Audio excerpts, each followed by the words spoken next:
In our last lesson, empowering others to lead and serve is, I guess, one of the most gratifying aspects of doing ministry. And I'm sad this is the last video that I'm going to be doing, but I'm also happy because it marks the beginning of us moving forward in a deeper way of knowing each other. And I hope that you've been stuck with us through the whole course and it's been meaningful for you. And so to be able to empower others to lead is the ability to give permission. So when we read in Acts 13 where the Holy Spirit told the prophets and the teachers that they are to set aside Paul and Barnabas for the work to which he called them. And you see that that's the first empowerment the Holy Spirit breathes through the church of Antioch. But for me to be able to give a little bit of a background story of understanding how they got to where they got to, I think is very important at this moment in our time of our course. And as you can see, when Saul had his experience meeting Jesus and he was blinded, and Ananias was instructed to go pray for him, and his blindness came off like scales, and he started immediately preaching about Jesus Christ, and he caused no small stir. And he was met with resistance because of the damage that he had done. He was advised to stop doing what he was doing. So he was that evangelistic type guy probably that was just so on fire, so passionate about his experience that he wanted other people to have that same experience and relationship and knowledge that was so transforming in Paul's life. But then we know that it took 14 years, a long time, and he had to go to Arabia for 3 years. He spent 3 years there. He wasn't taught by no man. And so as we see in the history of the book of Acts that there was another wave of persecution, and the Jews were pushed up to Cyprus, and up to that point only the gospel was preached Jews to Jews. And then we see in Acts 10 where Cornelius had this vision of an angel. He was instructed to call Peter. Peter went, and that was the first time they were starting to preach to the Gentile. So up to that point, no Gentile preached to another Gentile. And so when the believers went up to Cyprus, and there was a group of Gentiles that went to Antioch, and for the first time in the city of Antioch, you see Gentiles preaching the gospel to Gentiles. And that was the first time the term Christian was coined. So up to that point, they were called the followers of the way. More of a tribal sound to it, indigenous sound. And so when we see that the Western cultures, because the gospel originated from the tribes of the 12 tribes of Israel, tribal content, it was translated into the Western context by Paul at a higher scale level. So then Barnabas comes along, and his story is fascinating too, because he was one of those that took his land, sold it, gave everything he had, and he became part of the body of believers. And right after that, you see a couple came and they lied and they were killed. And if they had been permitted to live, they would have been there for a greedy reason.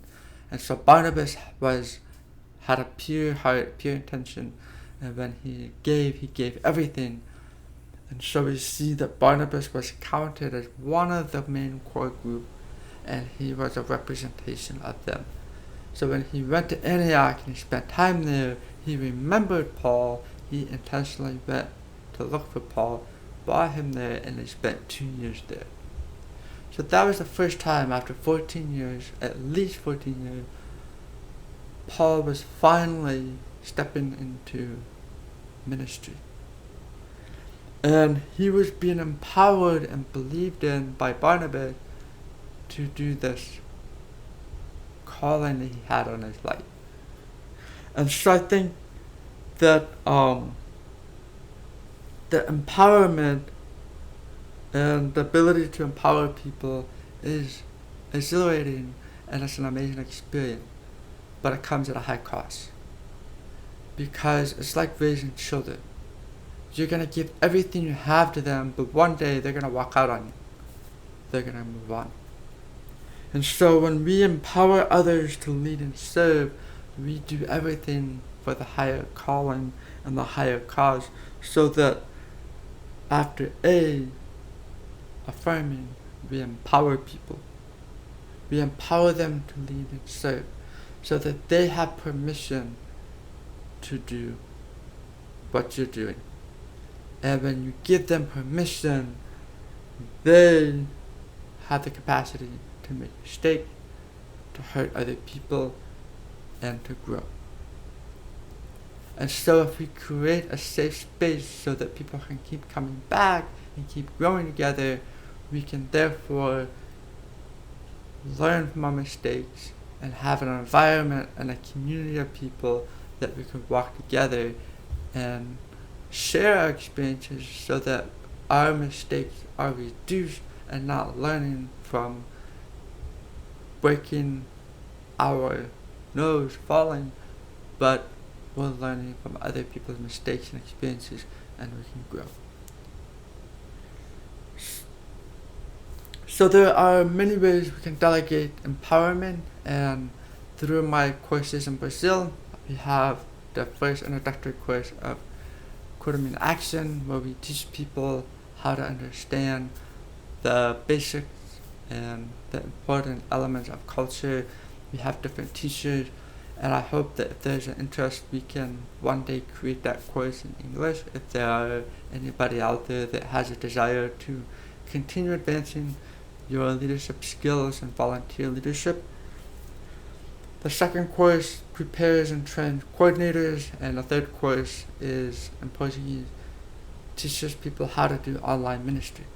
And this course I'm putting together for the first time in English for the English audience, but it's going to be available in Portuguese as we empower our leaders in Brazil to step up and to go beyond and do more. And in the courses, we teach how to understand different important elements of recognizing abilities, talents, and where to put people in the right places, so that their people aren't bogged down doing stuff that they are not called or born to do. And so I have a whole set of courses on that. Be in tune. Hopefully in the future we can have those courses available. If you speak Portuguese, you can do our courses in Portuguese. It's an amazing experience, as we have facilitators, teachers, and people engaged doing this ministry.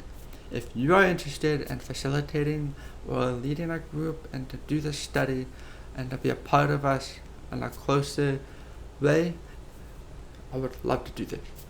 And you empower us if you can become a financial supporter, partner, and also a partner in prayer, and helping us get the word out also is another important aspect of being a partner. So the heart and the desire is that together we can create this community connection, so that the indigenous, the third wave, North American, South American, all over the world can be reached by empowering people that are closer to the reservation, reaching the unreached, and also planting indigenous churches for the honor and glory of God. It was so great to be able to have this time with you guys, and I'm so thankful for the learning experience. I am not just an instructor, but I am an instructed by learning from you guys, and you guys are also the teacher during this time as you share your experience, and I'm so enriched by that, and thank you for your participation and collaboration and being vulnerable and sharing your heart and your story with us. God bless you, and may we continue to be able to empower you to do transcultural ministry effectively amongst the indigenous and transcultural setting. Blessings, and we are thankful for each and every one of you.